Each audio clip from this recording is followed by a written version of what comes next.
Welcome to Airaa saris. இன்னைக்கு பாருங்க, இன்னைக்கு நாம பார்க்க போறது ஒரு கலம்கரி காட்டன் சாரீங்க. சாரீ பாருங்க, சாரீ வந்து ஒரு மெரூன் கலர் சாரீங்க. சாரீக்கு பார்டர் பாருங்க, சாரியோட ரெண்டு தலைப்புலையும் பார்டர் வருங்க. சாரியோட பல்லு பாருங்க, இந்த மாதிரி பல்லு வந்துடுதுங்க. சாரீக்கு வந்து ப்ளவுஸ் பாருங்க, சாரியோட ப்ளவுஸ் தாங்க ஹைலைட்டு பாருங்க. சாரியோட ப்ளவுஸுங்க தெரியுதுங்களா? சாரியோட ப்ளவுஸுங்க இது பாருங்க. இதில் கலர்ஸ் இருக்குது, நான் காமிக்கிறேன் ஒன் பை ஒன்னாக பாருங்க. நெக்ஸ்ட்டு பாருங்க, நெக்ஸ்ட் ஒரு ப்ளூ கலருங்க. அதுக்கு பாருங்க, இது ப்ளவுஸுங்க. இது நல்லா வெயிலுக்கு நல்லா கட்டிக்கிறதுக்கு நல்லா இருக்குங்க.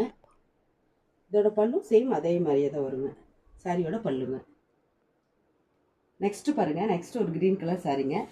சாரிக்கு பாருங்க, சாரியோட ப்ளவுஸுங்க. இதெல்லாம் வெயிலுக்கு நல்லா ஆப்டான சாரீங்க கட்டிக்கிறதுக்கு. 560 ப்ரைஸ் தாங்க. பல்லு பாருங்க, இது ஒரு மெரூன் கலர் சாரீங்க. சாரீ பாருங்க, சாரியோட பல்லு பாருங்க. இதெல்லாம் வெயிலுக்கு உங்களுக்கு கட்டிக்கிறதுக்கு நல்லா இருக்குங்க. 560 தாங்க ப்ரைஸு. பார்த்துட்டு புக் பண்ணுங்க. இதுலேயே பாருங்க, இதுதான் ஃபைனல் கலருங்க. ஸ்டார்ச் லைட்டாக ஸ்டார்ச் போட்டு அயன் பண்ணி மெயின்டைன் பண்ணிங்கன்னா லைஃப் லாங் நீங்கள் இதை சாரீ நல்லா வியர் பண்ணிக்கலாங்க. இதோட ப்ளவுஸ் பாருங்கள். பிடிச்ச கலர் புக் பண்ணுங்கள். 560ங்க. தேங்க்யூ.